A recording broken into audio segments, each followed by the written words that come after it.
Talking Reds, Neil Atkinson with Rob who? Rob who? Rob who? I know, Rob right? who, it says in the comments here. Rob who? Yeah. This Rob. Don't ask me to justify myself, Neil. I mean, it'd be a lot of work. I'm livid, yeah. Thought I was a household name. I thought you were a household name as well. After all those awards on the Evidently not. It's one of those things, though, sometimes like the award-winning filmmakers and it's almost as if it's not entirely real. No, I think it's more that, you know, sometimes you get the awards, but you don't get the mainstream recognition. So people are saying, Rob who? Rob who? Whereas what they don't realise, like, it's like, you know, not everyone can pick the lead singer of Pavement out on the street. No. That's exactly what it's like. It's exactly like that. It's exactly like that indeed. Bio, Rob Who. There is Rob Who is also sounds vaguely Dr. Seuss-ish. Yes. Doctor Who-ish. Dr. Who-ish, Dr. Seuss, Dr. We're going to be Duncan. Down to 31 people now. 77, believe it or not. 77, yeah, okay, 77. They know if I'm going to do this that we could go in any direction. I think they much prefer it when it's got the structured decency and dignity of you and Mo. Yeah. I think you prefer Mo as well, if we're all honest, but we'll be all right in the end. No. Well, you can. It's allowed. It's all just for courses. Is it indeed? Excellent. You've never been so flattered. The one thing we all know is that none of us are Glenn Price, but we'll move ourselves along. There is. If you're watching, Glenn, message me. Yes, if you can text Rob, Glenn, it'd really help. And you know what you need to text him about, by the way, Glenn. Get it sorted, mate. Because if not, he's going to do my head in. You've got till April. All right, let's talk about what we are going to talk about. I'm going to do the final word thing on Man United, and there's something you just said to me before, which is what Jono says on the post-match show on the audio, where he says, and this has been the bit which I think has been missed, when Liverpool get into that groove second half, no one could have lived with them. Yeah. And I think that's both true and untrue. We'll talk about why it's true first and foremost. Liverpool do score goals in bursts, and when it went 2, I was not surprised it went 3. When it went 4, I was not surprised it went 5. Yeah. And that's because when Liverpool fancy it in those sorts of conditions, there is something that will happen, which is that Liverpool will not relent. And I think that you got to see some of that in that game against United. Yeah, you did. And it felt we were rolling back years, because it's a funny thing, that sort of not letting the foot off the throat element of Klopp Liverpool was characteristic in his Liverpool teams from the very get-go, wasn't it? Even when we weren't that good. We'd go the 4-1 at City. Yeah, exactly. Where we really, really did hurt teams when we were in the zone. In a way, as Liverpool matured, we sort of we did let people off the hook a little bit. Like United only got to be beaten 5-0 at Old Trafford. Yeah. We gave them the second half, just so that we could manage our own legs and et cetera, et cetera. But the sort of animal bloodlust Liverpool, that's the first time I can remember seeing that for quite some time. But this is where I think it is a little different, and this is where I think the United thing comes in. And I think this is not a bad thing, because I think it's not a bad thing, full stop. I think when people think you're a bit shit, it's easier to do that sort of thing. So I think there's a thing that happens second half, but I reckon United are thinking, you know what, first 15 we're going to get back into this here and we're going to be able to push forward. Yeah. And what happens is Liverpool go, absolutely not, we're better than you, watch this, woof. Yeah, they underestimate us. But when it goes 3-0, I think there's something really important that happens, which is that Alisson makes the error. Because I think that makes United go, hang on, we could get one here. Yeah. And if we get one, you never know. Yeah. And then they go, all right, let's go again, woof. And rather than what they should do is they should just cover up. And say, you know what, we're going to get beat 3-0 and we go from there. But something in their heads goes, hang on, and then there's a general sort of sense of, this is being unfair, their goalkeeper makes an error, they don't get punished, and they're emotionally a mess. And then we sort of, but I think, you know, if you go back to 17-18, for instance, the 5 against Roma, we actually don't start the first 10 minutes that strongly. No. But then we go, fuck off, cop for this. Yeah. And I think that there is something in being, really weirdly, it's easier to batter teams if you're the 3rd, 4th, 5th, 6th best team in the country and people think you're a bit flawed, than if you're the 1st or 2nd best team in the country, at which point everyone just treats you like, please don't hurt us, we're just going to sit in front of our penalty area and just do this. Yeah, but the contradiction to that phenomenon is that teams which are fragile in confidence, and Liverpool have been that this season, race to lead and then go, shit, don't want to lose this, and don't go again and don't punish. I actually saw it a little bit with Wolves. I mean, they beat us 3-0 the other week. They raced into a 2-0 lead against us, gave us a dog's life. But then, in the start of the second half, they sit back, don't they? Yep. And they really do allow us back into it, because I think they can't believe they're 2-0 up against the name Liverpool. That's true. And I thought what was different, though, about us is that we just... it was almost an anger. It was almost like all the frustration of the season compounded into that second half. They just did not want to stop. I mean, there's that mad thing, I think Klopp referenced it in the last 5 minutes, where we're 7-0 up and there's 4 of our lads just like a pack on their left back. Yes. Shaw. Yeah. Or Malacia. It's or Malacia. A ridiculous level of energy and passion and intensity for that stage in a game. I wish I'd known pre-match that their record defeat was 7-0. And the reason why is because I was very sanguine about the referee not giving a penalty when Luke Shaw tries to take Diogo Jota's face off. Yeah. I was quite sanguine about it, like I understand, yada, yada, yada. If I'd have known, we'd have had a penalty to make it 8-0. Yeah. And that would have to go into their record books as biggest ever defeat on its own, Liverpool Football Club 2023. It would have, honestly, but I'd have wanted our players, I'd have wanted to be around the referee, I'd have wanted lads getting fined after the fact, because that would have been, it's historic. Well, here's another scandal. Here's another scandal. Do you know how much injury time he played? 3. 3. You had 3. 6 goals. What was it, 8 or 9 substitutions? So many subs. They made at least 8. Yeah, well, exactly. A season's worth in one.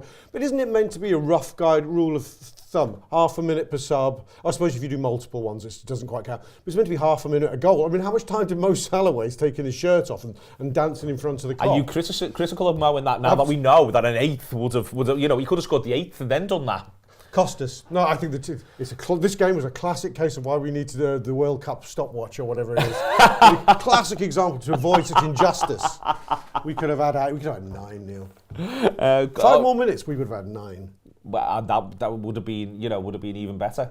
Because 9 is markedly better than 8. 8 is only a little bit better than 7, but in the context of United's records, as we know, even numbered scores are not as good as odd numbered scores. No, they're not. No one knows why. It's just science. I was annoyed listening to some sort of punditry on the radio yesterday, which tried to characterise Liverpool as having had 8 shots on target, of which 7 went in. It was one of those days. Yeah, like they're all 25-yarders.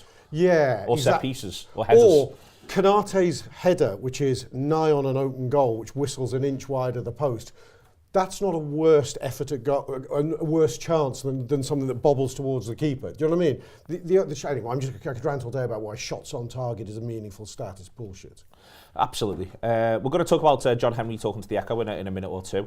We'll just sort of to round off the other United aspect for me is that I think they're getting away with murder. Their manager moves 5 of his front 6. I mean, in hindsight, that manager has a good season, so you can't argue with that. But he moves 5 of the front 6 and effectively is right-hand sided central midfielder and his right back and his right-hand sided centre half are terrible for the first goal. For the second goal, in there's a couple of quite clear weaknesses. No one's really dealing with it on the left-hand side. The next one, Martinez, the tiniest centre half in the country, is turned inside out by Salah, and no one tracks the run of Gakpo. None of these people are Bruno Fernandes. And there appears to be a national obsession with talking about Bruno Fernandes. I don't like it when a player is singled out in such a relentless way. Anyway, I didn't like it when it happened to Naby Keita after the Palace game. Yeah. I've not liked it going down the years on social media. And the problem with this sort of singling out when it's then done by mainstream outlets is, to me, it's got the timbre of something like social media. It has the look and feel of the sort of bullshit you get on Twitter. It does. It feels like that. It's that sort of tone which I really despise. And I feel as though Fernandes has got it. And I don't hold any candle whatsoever for Bruno Fernandes. I think part of the reason why he's got it is he manages to come across like such a bell end. There's a bit of people are glad to lay into him. But I feel a bit like, I mean, no matter what he was doing, there's a lot of other people at the scene of a lot of other crimes from Manchester United's point of view, and it's not him. And it also includes a manager who, as I say, gets his subs wrong, gets his first 11 wrong, gets his setup wrong in the first place, and has a shit half-time. He's got away with that. He's got away scot-free, whereas Bruno Fernandes has got away whatever the opposite of scot-free is, scot-full. He's full of scot. Yeah, I mean, it's the Sky punditry brings it onto him, don't they? I think, is it Roy Keane who's very unhappy with him flapping his arms around? Yeah, it's the Manchester United Football Club school of punditry, where they were always going to dig out attitudes rather than wonder about A, are these players not as good as was mooted? B, is the flap around Ten Hag perhaps slightly overstated? But they were all going to Manchester United Football Club their face off afterwards, which doesn't help anybody in the grand scheme of things. I think they needed a scapegoat. scapegoat because they didn't want to face up to the fact that their supposed catching up with Liverpool's Klopp in 6 months when it took Klopp 6 years to build wasn't true. They didn't want to have to face up to the fact that that was just Uncle Albert face. Yeah, I know exactly that it was just garbage, and that they finished ahead of us 2 years ago and they hadn't caught any shit up then, and we nearly won a quadruple the year after. So it wasn't true then or now. And I think that's what, they was just struggling for answers, struggling for scapegoats. I mean, I think it was telling. Did you see the Mirror story, which was full of United source revealed yesterday? Oh, yeah, it was though. No, I didn't. What did the United source reveal? Basically, it's clearly Ten Hag's number 2, or Ten Hag himself being the United source, because he goes, everything is about how harsh Ten Hag was with them the day after the defeat. Like, he was in at 7 a.m. and he got them in 9 a.m. for extra training. All kinds of punishment. We can all get up. Yeah, I know. It was you're up heavy. You run at 6. I know, mate. But Ten Hag was there at 7. But honestly, you should have got there before him. It was just, seriously, read it. It's a PR puff piece aimed at distancing the manager from, I think it's really cowardly. If any of the players get onto it, it's subtle enough that possibly they will or won't. Well, watch this, lads, because he threw you under a bus. Honestly, I was fuming on their behalf there. It was a manager throwing, Klopp, I've never seen, I'm not saying he's a saint, but I've never seen him throw his players under a bus in that direct way. Of course, every manager expresses disappointment, goes, that's not my team, I don't recognise them, that kind of language.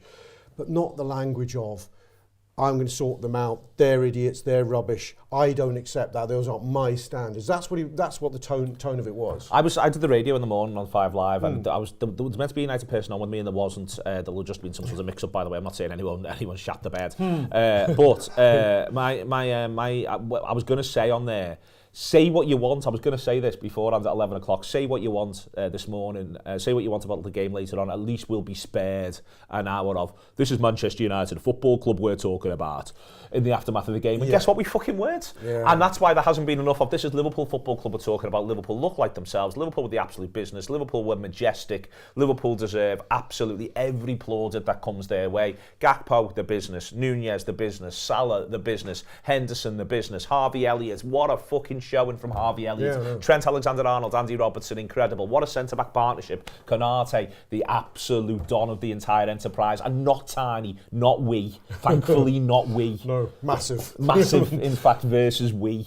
Yeah, it was great, and we got to rest our best player, Stefan Bajcetic, as well. Yeah, he just got to, and he just got to come on and stroll around a little bit. Yeah, it was too good. It's a long time since I've watched everything in the aftermath. So we're gonna do a bit more on the back of this, because we're going to talk about the fact that last time Liverpool won by a massive scoreline, they then struggled in the game that followed. The time before that, they actually didn't score in the game that followed. There is the history of the 9-0 against Crystal Palace being followed up by a 0-0, although Liverpool did go on and beat Crystal Palace later that season 2-0 in the league, but they did not win the FA Cup semi-final against Crystal Palace. The point about this is that Klopp's given his players 2 days off. We're going to talk about that in a second or two. Everyone's got to get their heads right, because the Saturday that comes at 12:30 is as important. It's why you should subscribe to the Anfield Wrap. That and this, 10 topics. How many minutes? 10. Your favourite goal of the 7? My favourite goal of the 7, I feel like it is the Gakpo second. The second one.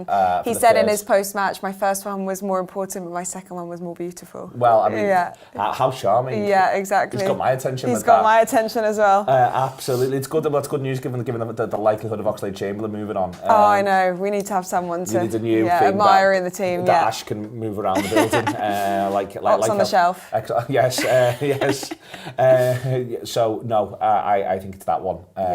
Because it also involves Salah doing the little lad's head in. And then Gakpo, who's about 14 inches taller than the little lad, then slots it past De Gea. I like the celebration as well, but there's a lot to be said, a hell of a lot to be said for Salah's opener, just because I really like it when footy players kick it dead hard. Like when they kick it so hard. When it rebounds off and you're just like, oh, that was just nice to watch, wasn't it? Right, we'll move on. Firmino celebrations, also just Firmino in general after it was confirmed that he's leaving this week. Not leaving this week. No, but I like the idea that he's getting to do a farewell tour. I like the idea that he's still got contribution. It's like the opening stage of that yesterday, wasn't it? Yeah. The opening part of the farewell tour. YouTube, press the button, become a member of the Anfield Wrap from the heart of the city of Liverpool. The best way to enjoy all your Liverpool-based videos, everything you need, every single day. It is the Anfield Wrap. We're back. Mark Anthony's in the comments. I presume it is that one. Historical figure, star of Shakespearean plays, and indeed wonderful extra in some Morecambe and Wise glory. Speaking of which, I have got with me Ernie Wise. I am indeed Eric Morecambe. It is your Talking Reds. Mark Anthony, lover of the Egyptian Queen. Lover of the Egyptian Queen. That's indeed what he was. It must be the same one. Must be the same guy. There can't be more than one. No. They wouldn't allow it. I don't know what Mo's thinking about this at this stage. Oh, anyway. No, anyway, we'll all be all right and we'll all get there in the end. You have got to back up a big win with another win. And that's something that Liverpool got very, very good at, I think, post Kiev. I think that before then there was still an element of this team where you felt as though we could go and win a big midweek game and then find the weekends a little tough. And there was loads of reasons why: the emotion, the energy, what they committed, and also the fact that one was a journey towards what we hoped was a Champions League and wasn't, and the other was just a bit of a scrap for fourth. You've got to back up, and I'm really pleased that Dave Lynch has reported he's given them 2 days off. Yeah. And the reason why I'm really pleased is I almost think it needs to be a reset, and then they get back into work, and it's like, lads, forget that. That's none of your business. There's a job to do on Saturday against Bournemouth. If you don't do that job, that means nothing. Yeah, it's always been ever thus. I mean, the 9-0 with Palace was followed up by a draw, wasn't it? Back in the day, always struck with me as a youngster that it was a phenomenon. I do hope, and I think it's slightly different this time, is first, it's not, although 7's a lot, it's not 8 and it's not 9 and it's not 10, which is, I think, where the score takes on its own life. What I think that was a trouncing of Manchester United by Liverpool. That exists. When we beat Bournemouth were they were irrelevant. The score Liverpool 9 was the key thing. I take your point. Right, Liverpool 7 isn't the relevant thing here. It's Liverpool 7, Man United 0. That's the key thing. So I don't think I suppose what plays into teams that win big and then don't win the next one is it's just the inflation of the ego to a point where it's just not possible to get your head right afterwards. I'd hope this isn't the case because this Liverpool team has had a lot of humblings this season. Yes. A lot of reasons not to think its ego is. And Salah himself, straight after the game, is talking about humility. Yeah. They need to do that. They need to. You can take it two ways. If they can channel the confidence, and believe me, they got an adrenaline shot of confidence like you could only dream of on the back of that. They have to be able to use that to make this season meaningful now. You couldn't have wished, apart from the fact of the needle of beating your rivals 7-0. You wanted that side to rediscover its identity. It's been painful to see it lose it throughout this entire season and to come to conclusions, I think, for many of the times that we will never see it come back unless there's a total reinvention of this side, a repopulation of this squad.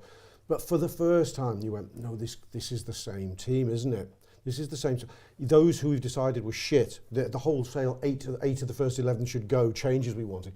That's not what has been going on here. There's been a psychological thing, a physical thing going on, and we can see now. Well, there's been playing for time, and the manager's played for time. In the comments here, Live Abed says, do we really want to break now? Things clicking as per pre-World Cup. We're always poor after a break in April. Fixtures are deadly. And I think there's an element of that where I think, we emotionally feel that, and you said to me you'd love us to have had a game this midweek. Just as supporters, we could bounce in. But I still think there is playing for time. You're still waiting for Firmino to get more fitness back. You're still waiting for Jota to get more fitness back. You're still waiting for a couple of the others to get Diaz to be fully into rhythm. Diaz to be fully fit in there as well. Thiago still to come back in and be able to add to this team and not have to carry it, which is where he was, I think, for a month and a half there, if we're all honest. Now that's a little bit different. Van Dijk to be able to get a little bit of rest here and there, is no bad thing. Before what is a massive run in April and May, don't get me wrong, it's a big ask, it's going to be tough, but I'm happy enough they haven't got a game this midweek, other than the fact that I just quite like to watch them. Bournemouth bounce into Madrid, do the best they can in Madrid. I really want them to win the game in Madrid, I think, and see if the rest does take care of itself. And if it doesn't, we all get to say, we lost at Anfield, but we're better now. And then look at April and May as this is it. This is a proper run-in. We hit it hard, we hit it early, we know how to do this, boys. That's what I want now. And I still think playing for a bit of time's no bad thing. It allows them, for instance, to give them 2 days off this week to get their heads right again before Bournemouth. Yeah, I mean, it's been an intense phase, having come out of a non-intense phase. I mean, I think Salah's played 6 games in, 3 weeks, hasn't he, without respite. And people forget how little respite he's had and how relentless he was in that game in scoring his 2 goals as well.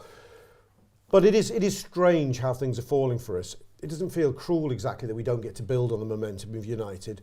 But I suppose, in a way, that I'm looking over the head of Bournemouth, maybe in the way that Klopp and the team won't and shouldn't do, at that batch of games, which is City and City, Chelsea, and Arsenal. And we talk about this in the overview show. We will be talking about it later today if you subscribe. We talk about the batch of games coming up. I almost wish that batch of games was coming now, so we could keep in this kind of rhythm. Get them out the way. Don't have to win them all, but win one, draw one. Well, maybe win one, draw two. Something like that. I don't know. It's a very complex season, this, and it's not going to get any less complex. I know we're going to be talking about this in 2 weeks' time. We're going to go, are we out of rhythm? Are we in rhythm? Are we rested? What's going on? We've had that many resets this season. I don't know which way we're facing. No, that is also true. It is also fair. Bournemouth, though, they've got to get 3 points. Yeah, I mean, their form's wretched, isn't it, at the moment? Is it 1 win or 9 defeats in 10 or something bizarre like that? But they did score after 10 seconds against Arsenal. Yeah, so we're playing them at the wrong time, just as a banging form. I think we just got to be sharp at kickoffs. Yeah. They might have a thing. They might have looked into something and thought, you know what, everyone's rubbish from kickoffs, because I think everyone is rubbish from kickoffs. Yeah. Everyone just expects there to be 1 minute of just knocking it around at least. So genuinely, I really hope, although that said, if they do score from kickoff, I will laugh my head off. It's not, I'm warning, boys. This is what they do. Maybe they've got a diddle, they've got something worked out. Gary O'Neill's seen some sort of marginal gain and has gone kickoffs. They'll do. I think they will have gained confidence from Arsenal. Although the story of that game is Arsenal's heroic 97th minute winner against the bottom team. Wow. I think at the end of the day, Sam's got a flare out there. Yes, I just turned to look at Sam there. Just turned to look at him. Honestly, honestly, it's unnecessary. I do think Bournemouth. The coach will have gone. You were 2-0 up at the Emirates. You have to, and for until the 78th minute or whatever it was, you've got to take confidence from that. And I think that helps Klopp's team talk a bit. He goes, I know they're bottom, and I know you're 7-0 conquerors of Man United, but these aren't as shite as you think. And if you're not on it from minute one... Scored 2 at the Etihad. Yeah. You scored 2 at the Etihad. That's where they are. That's where you are. They can punish you. Yeah. Okay. Most interesting thing for me do read it, the Dave Powell Echo interview. Wasn't that John Henry was calling as the Times picked out, but I understand why the Times did, for the idea of there being a relationship between wages and turnover and the amount that football clubs can spend. I'll go back to my consistent thing on this. If that's what Liverpool think, they should consider getting behind football regulation in public, whether or not they are or aren't doing it in private. It would not kill them to come out in favour of things like the Crouch Review and the independent regulator, except for the fact that seemingly it would kill them to come out in favour of those sorts of things. There is, for me, a line in there that John Henry is... mentions around Mike Gordon, that Mike had stepped away for a period of time for a couple of reasons, but the insinuation was I thought quite clear that he's back now. I think remembering the role that Gordon has played in Liverpool's success is really important, and that is important for me coming up ahead of a big summer where it does feel as though there is still a fair bit to sort out behind the scenes, stuff that goes beyond the question of investment. I want Jurgen Klopp to be supported to the best of everyone at Liverpool's ability. In the past, that has included Mike Gordon. It needs to include him again for me. Well, yes, that's the case. And in the sense that he's being brought back into the fray, how directly with Liverpool we don't know, but certainly into the in-service fray for FSG is important. But I think it feels to me part of a process of FSG bringing round on itself something they wanted to, I think, to clarify, which is they're not selling the fucking thing. They are not selling Liverpool Football Club. I think there was a point where they would have taken good money. I think they saw the money that was got for Chelsea and would have gone, shit, somebody might pay us $4 billion for this. We'd be mad not to take it. Let's test the market. I think they did and realised the market wasn't quite there. I think United may be seeing the same thing. And I think John Henry has realised that he may have inadvertently, to a degree, destabilised the entire enterprise by putting it out there, because it certainly agitated a core of our fan base who were at a minimum FSG cynical to start going, hang on, and semi-rabidly, let's get some new owners who've got even more dough. And I think John Henry's moving to put a lid on that, going, we are seeking to get more dough, there's investment coming in, but do not think we're going to be selling. Whether people like that or not, I think that's going to be a factor of the matter. It is. I think within it, though, getting that stability back internally is absolutely massive. I think that there can be, voices in fan bases, and there always will be, and that's absolutely fine. It's to be encouraged, in fact. But the flip side of that is Liverpool will only win if it's got togetherness behind the scenes. Only if there's togetherness behind the scenes and a genuine sense of purpose behind the scenes and clarity behind the scenes will there be success in the scenes, if you see what I mean. Yes, I do. We're not at Chelsea where it can be mad for a period and then suddenly something emerges out of the middle of it. We've never been that. That's never been an option for this football club, ever. I mean, I'm literally talking for 50, 60 years. Yeah. There's no hiding from the fact that unity is the bedrock of success. There just is. And we didn't have people flying planes over with messages of discontent at the height of winning the Champions League and the league title. That wasn't happening then. Because we had stability, I think everyone was buying into the project. Whether you think the project was well-founded or not, everyone was buying into it then, or even those who weren't were being quiet about it. The fact is, whether FSG brought it upon themselves by putting themselves on the market or not, the instability not really helping anyone. That's not to say we suppress anybody should suppress reasonable dissent. No, at all. And again, I think it's the threat of the internal instability, people being seconded away, people working less closely in the context of other figures simultaneously, quite reasonably. For instance, in the case of Michael Edwards, who's been at Liverpool for 10 years, choosing to leave the club, but then a couple of others where you are able to go, hang on, we've had a high turnover of staff quite consistently under Klopp, but that idea of suddenly going, hang on, so he's gone. Is this fella now just sat on his own? He's got enough to do trying to deal with these boys, considering the fact that 4 or 5 of them have completely lost their legs. And that's why I think getting back to a core of business as usual stability stuff for Liverpool is no bad thing. Yes, I agree. And you know what? And I would say, look, it's our duty as supporters to question and to ask the questions. And we've all asked questions. Well, why the hell did Michael Edwards decide to go? Why is Julian Ward now going? Why are we losing Ian Graham? All these, we were asking these questions, not unreasonable. We ask these questions of the owners. I would just like us to, as a supporter base, stay unified and keeping the conversation at a level. We don't have to go mad and hysterical about it. I don't think that's going to serve any purposes. I think we can still hold feet to the fire every now and again, but I think we still have to believe, as Klopp said, stay together. There we are, staying together insofar as that sort of thing's possible. Do check out Dave's piece. He's done stuff with us with John Henry. It's a really good thing for him to have got. As I say, I think that there's 3 or 4 things in there that are really relevant and really interesting from a Liverpool point of view. We're going to see this out now with another clip of things pertaining to live shows. Come and see us when we're in the United States. We can have a big chat about whatever you fancy. We've got our own ideas, but if you've got yours, you'll be more than welcome when we see you there. It's been Rob Gutmann, it's been Neil Atkinson. They said Rob who, and he proved the doubters wrong.